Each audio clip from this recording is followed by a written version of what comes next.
পারিত হয়েছে, পেশ হয়েছে, আজকে 5 বছর পর কেন নতুন করে নাগরিক আইনের কথা এলো? এতদিন এলো না কেন? বাংলার মানুষ বোঝার চেষ্টা করবে। বাংলার মানুষ আপনি কি জানেন যে উত্তর দিল্লিতে পাকিস্তান থেকে আগত কয়েকশো হিন্দু পরিবার নাগরিক আইন ঘোষণা হওয়ার পর ভরসা নিয়ে এসেছিল যে এবার বুঝি আমরা ভারতবর্ষে নাগরিক হতে পারবো, কোনো অসুবিধা হবে না। নাগরিক আইনের গেজেট প্রকাশ হওয়ার পর তারা যখন দপ্তরে যাচ্ছে, দপ্তর বলছে পাসপোর্ট দাও, ভিসা দাও, পাকিস্তানে যেখানে ছিলে তার সার্টিফিকেট দাও, সেখানকার কোন বাড়িতে ছিলে তার অ্যাড্রেস দাও, সেখানকার রেসিডেন্সিয়াল সার্টিফিকেট দাও, সেখানকার কোনো নেতার সই করা সার্টিফিকেট দাও। বুঝুন তারা কোথায় পাবে? তারা বুঝে দিতে পারছি না, তারা দিতে পারছে না, নাগরিকও হবে না। ভারতবর্ষের কংগ্রেস পার্টি ক্ষমতা আসার পর, সংবিধান রচনা করার পর 1955 সালে নাগরিক আইন তৈরি করে সেই নাগরিক আইনে কি কি নিয়ম মানলে নাগরিক হওয়া যায় তার পুরো বিধি বন্দোবস্ত করা আছে। বাকি কোনো কিছু দরকার নেই এদেশে একজন নাগরিক হওয়ার জন্য। আজকে শুধুমাত্র সাম্প্রদায়িক বিভাজনের জন্য, সাম্প্রদায়িক ধ্রুবীকরণ করার জন্য এই নাগরিক আইন নিয়ে এত রাজনৈতিক চর্চা। এটা আজকে একটা নির্বাচনী হাতিয়ার।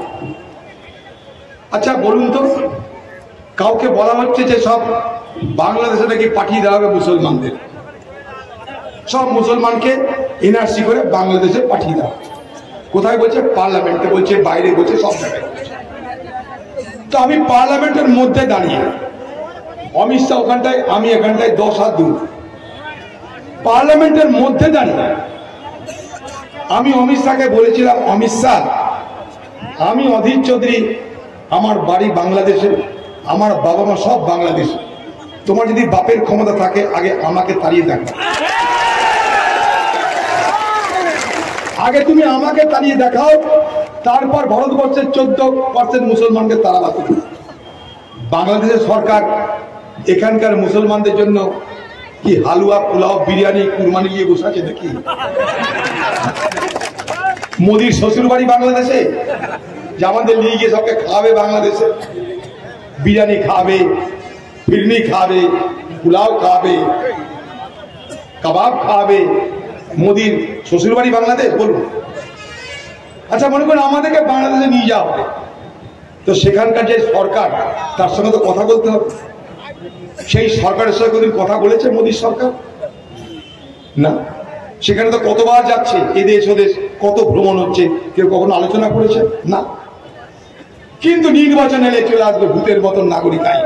মোদী দিল্লি থেকে অ্যাটাচি বেঁধে, অমিত শাহ মোদী ফ্লাইটে করে নাগরিক আইন নিয়ে চলে আসবে আমাদের দেশে, এই পশ্চিমবঙ্গ। অন্য রাজ্যে নাই, শুধু পশ্চিমবঙ্গ। আর এদিক থেকে আমাদের দিদি কালীঘাট থেকে সে আবার ঝোলাপত্র নিয়ে এনআরসি কে বগলে করে নিয়ে চলে আসবে। তো 2021 নির্বাচনের পর আমি জনসভায় বলেছিলাম যে নাগরিক আইন হাওয়া হয়ে গেল, এনআরসি হাওয়া হয়ে গেল, ভোটও হয়ে গেল, ব্যাপার কি? ভোটের পর না মোদী নাগরিক আইনের কথা বলে, না দিদি এনআরসির কথা বলে। তো আমি তখন বলেছিলাম ভাই এনআরসি এখন ঘুমাচ্ছে, এনআরসি ঘুমাতে ঘুমাতে আবার জাগবে। কবে জাগবে? 2024 সালে জাগবে। যখন লোকসভার ভোট আসবে তখন এনআরসি আবার জাগবে। একবারে সকালে জহুরের নামাজ পড়ার পরই চোখে মুখে জলের ছিটা দিয়ে বলবে এনআরসি চল রে, একটু বাজারে চল, আমাদের ভোট এসে গেছে, চল একটু বাজার করি। 2024 সালের ভোটও এসছে, এনআরসির হাওয়া আবার দিদি তুলতে আরম্ভ করেছে। এতদিন দিদিকে একবার বলেনি কিন্তু এনআরসির কথা। যদি এনআরসির সঙ্গে মোকাবেলা করতে হয় তাহলে সব থেকে আগে দরকার মোদির সঙ্গে মোকাবেলা করা। আর মোদির সঙ্গে মোকাবেলা করতে গেলে দরকার ছিল ইন্ডিয়া জোটকে শক্তিশালী করা। আর ইন্ডিয়া জোটকে শক্তিশালী না করে আপনি যার দালালি করেছেন তার নাম ভারতবর্ষের নরেন্দ্র মোদী। নরেন্দ্র মোদী খুশি দিদি, আপনার কোনো চিন্তা নাই। আপনার প্রতি নরেন্দ্র মোদী খুশি, অরবিন্দ কেজরিওয়ালকে গ্রেপ্তার করা হয়, হেমন্ত সোরেনকে গ্রেপ্তার করা হয়, দিদির খোকা বাবুকে কেউ গ্রেপ্তার করছে না? না, খোকা বাবুর উপরে কোনো হামলা হবে না, খোকা বাবুকে কেউ ডিস্টার্ব করবে না।